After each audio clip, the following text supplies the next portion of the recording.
Des chants et des cris de guerre résonnent dans le musée du Quai Branly. Un cérémonial prévu pour célébrer le Jiji Ayokwe, ou tambour parleur.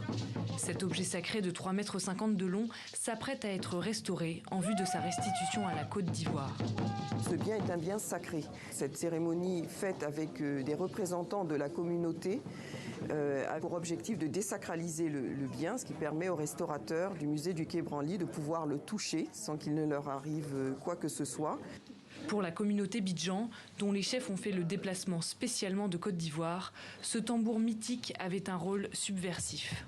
Ce n'était pas qu'un simple instrument qui transmettait des sons, mais il y avait quelque chose de métaphysique à l'intérieur.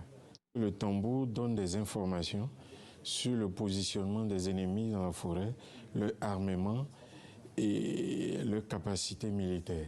Il fonctionne un peu comme un satellite. Selon ce que nos anciens nous ont dit, c'est ce qui a fatigué l'armée coloniale française.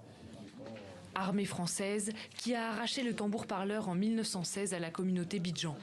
Pendant 15 ans, les autorités coloniales l'ont conservé dans de piètres conditions, ce qui l'a grandement détérioré.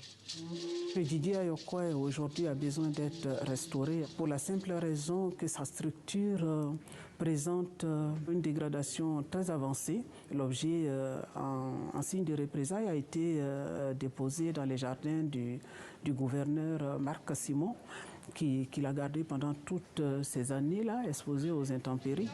La restauration doit commencer le 14 novembre et devrait durer entre 2 semaines et 1 mois. Pour la communauté Bidjan et la Côte d'Ivoire, c'est le signe d'un nouveau commencement. Nous allons pouvoir bénéficier d'un instrument pour reconstruire le patrimoine culturel, reconstruire la dignité d'un peuple. Ça va ressouder notre tribu. Et depuis 1 an qu'on a l'information, on se retrouve régulièrement. Dans le village d'Agamé, on tient des réunions, ce qu'on ne faisait plus depuis 106 ans.